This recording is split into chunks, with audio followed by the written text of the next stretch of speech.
excited to actually discussing about this specific topic. Actually, yeah. What's the topic? So our topic for today is Scandaltaintment turning tea trends and trauma into content. As for someone that loves tea, this is just the perfect topic to actually discuss together, right? So let me give you guys a little rundown. What are we going to be talking about in this, in this podcast? So the first and most important thing, I think this is, the number one thing that people think about. Why do we love online drama so much?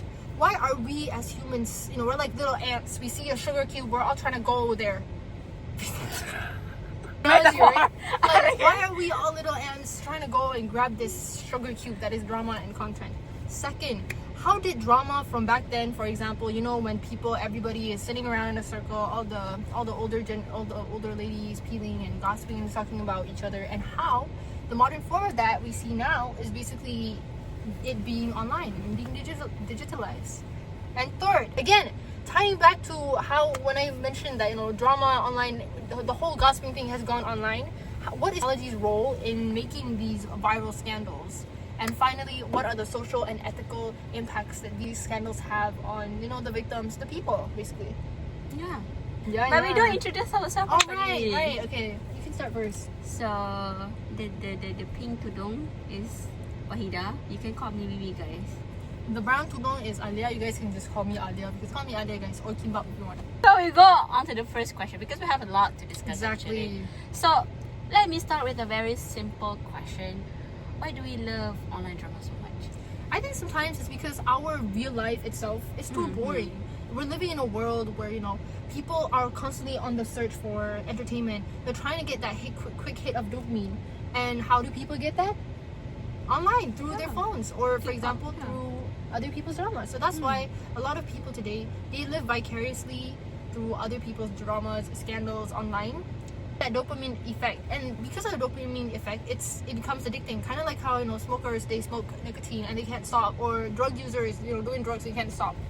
It's a weird example, but never mind. But that's what we call ST culture, guys. Making our life mission is to keep updates on celebrities, influencers, all this famous people on TikTok, on Thread, on whatever platform that you guys use for tea, right? So we do have, but the thing is, like, we don't even know these people personally. Exactly. On the personal level, yeah. And this term can actually be termed as parasocial relationship, right? Yes, I agree. Parasocial relationship also makes people feel the constant need to be involved, to know what's going on, what's the latest drama, what's the latest gossip. Because if they don't know, they feel like they'll be left out in the dark, or as people nowadays call it, FOMO, fear of missing out. So they constantly need to keep tabs on individuals, celebrities, influencers, whoever it is. They don't want, and again, this is like what you mentioned before, it relates to the parasocial relationship, even though they don't actually know these people in real life. Have you also ever realized that actually today's drama and gossip online is what our ancestors actually did back in the past in kampongs, coming together, Definitely. It's just a different form, a different type, okay? Like back then, they don't even have this Thread, TikTok. What you use? Mouth. Famun. Okay, if we do, eventually, in nowadays, even if we don't get our dramas or teas from all these social media, we still go and gossip with each other, right? Exactly. Yeah, but back then, because they don't have all these fancy apps, fancy gadgets, so what they do is what they did not do. Okay, basically after they finish off their work, okay, they come back and then they lepak around, and then they're gossiping. Who did this? Who did what? Who's sleeping with who? Who's curang with who? All those kind of gossip. And it's literally like the live comment section that we have today. Exactly. And there's a reason why, in the Malaysian context, people refer to the term makcik bawang. This term did not just come out of nowhere. It's based on basically middle-aged women from the past who would constantly, they would gossip together in a circle. Maybe they would peel onions, they would peel, whatever, sitting around in a circle, and they're basically gossiping and talking about each other. And this term makcik bawang now does not just refer to middle-aged ladies, but rather it's to the whole population, basically. Gen Zs, millennials, Gen X, boomers, whatever you are. As long as you like to gossip, then you could very well be a makcik bawang. You may never realize it, or you could be one. Yeah, it's literally my definition of self is makcik bawang. But the thing is, guys, there's a difference, okay? I don't find tea, but the tea finds me. So she's more of a, she brings all the bawang to her. I don't know. It's the life, okay? It's the fate of life. I don't know, okay? If you guys also experience this, just comment down below. Yeah. Question, right? The third question that I got for you is basically, have you ever realized or noticed on your FYP, right? Suddenly, this one scandal pops out everywhere on your FYP, upper For You page, right? Yeah. Even if you don't search for it, it keeps on coming back. Yeah. And I think the simple answer is because of the algorithm. And I think everyone in the 21st century keeps on talking about algorithm, especially with TikTok. The algorithm is basically pushing out content that is viral or trendy, regardless of whether or not it's based on your interest. For example, maybe you like videos about gym bros, or you like videos about, aesthetic things, clean girl aesthetic, whatever. And then all of a sudden you get a video of this random lady fighting with her husband and everyone's talking about it and you don't even know anything about it, you're not even interested in it, but regardless, the algorithm push it to you. They're basically saying, shut up, listen to me, watch this video, you love it. And again, it's not just from the algorithm itself, but even users, people, celebrities, influencers, they also play a really big role in doing this. For example, by stitching the videos, explaining it, talking about it, and just constantly, the more you talk about it, the more the TikTok algorithm will push it to you.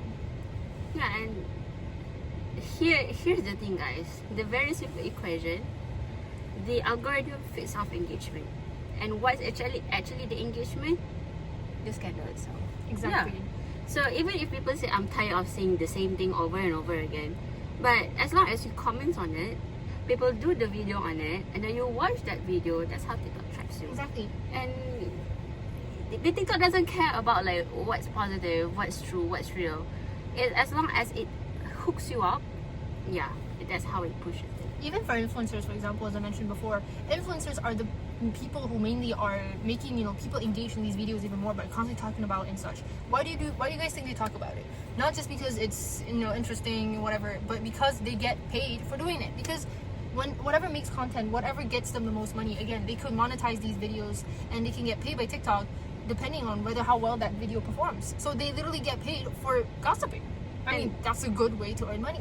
Yeah, and that's why scandals on TikTok always comes back, because the algorithm pushes it, the influencers farms for it for views, and then the people, which is us, reacting it because it is entertaining. So it's like drama. It's like the TikTok's favorite, or we can say the TikTok's kind of way interpreting of currency, Yeah, exactly.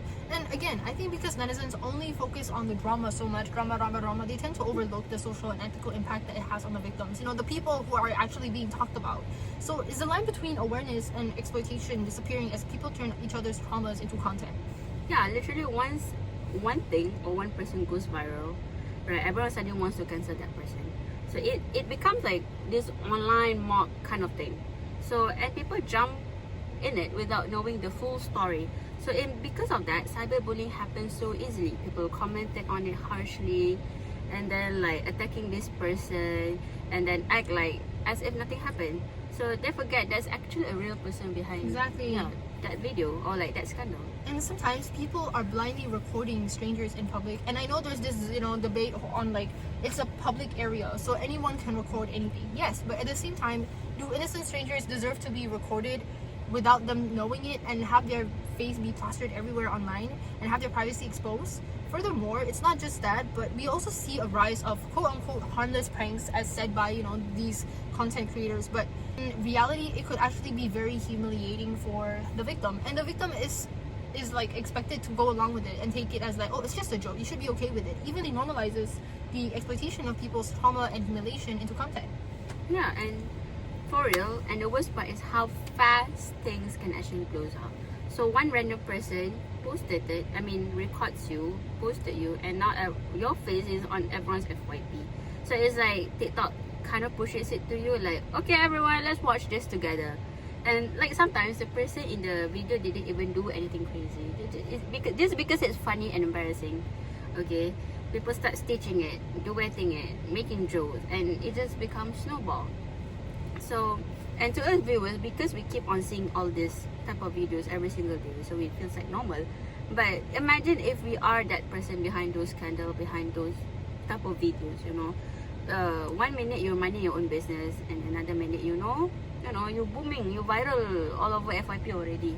And so yeah, it's kind of scary how FYP actually can turn someone's private moment into like somebody else's entertainment on internet. So it's like the algorithm doesn't even care about your humiliation, about your dignity or whatsoever. So as long as, you know, people engage with it, that's how TikTok pushes it. So at the end of the day, the Scandaltaintment is everywhere, guys. Okay, so one situation blows up, okay, and suddenly everyone has, you know, your face on the FYP. Yeah, and it's normal, you know, for you to be curious. We all do it, but I think it's easy to forget that these scandals involve actual real people, and it's not just, you know, characters in a show like what we watch on Netflix. Alright, and even the algorithm pushes the drama. We don't actually have to feed into it. Sometimes it's better to just to scroll away, or you know, rather than adding much more noise. Yeah, exactly. Enjoy the content, watch what you want, just be mindful and don't add more hate or chaos to the already, you know, the already chaotic mob bullying that's happening online. So yeah, that's basically our takeaway, guys. Okay, watch responsibly. So that's the end of our portion. Let's see what other people have to say. Roll it! Can you introduce us your name and also your matric number? Okay, my name is Tihani. My matric number is 2221846. Okay, so here are some short, spicy, quick 5-minute questions. Number one, when drama hits your FYP, be it TikTok, Instagram, whatever it is, right? Do you scroll or do you popcorn? Popcorn is it like, do you listen in and like, you know, watch the video until the end? I only watch it once. If I don't understand it, I might look in the comment section to understand it. Or sometimes I just ignore it and I just scroll. Okay. What type of drama hooks you fastest? Relationship, influencer fights, or celeb scandals? What? What kind of drama hooks you the fastest, grabs your attention? Is it relationship tea, like someone is cheating on somebody, or influencer fights, two influencers fighting about a moldy cupcake? Who knows? Or celebrity scandals? Oh, We are the same thing, but I think mostly about relationship tea. okay. Third, which recent scandal had you invested in? Why do you think it blew up? I think the recent scandal that I see on TikTok is the Ukasha Senrose one, where she wants to file a divorce. And I don't know, like get away from her husband. Her husband doesn't want to divorce her.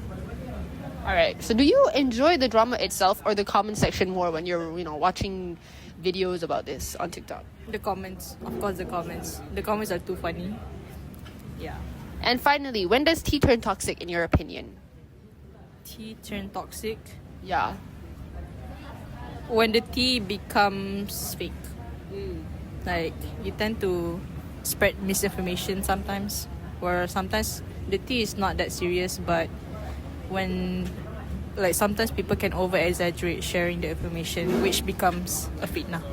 So that is when it is toxic. All right. Thank you to our wonderful interviewee, Miss Tihani, for joining us today at Zauk Live.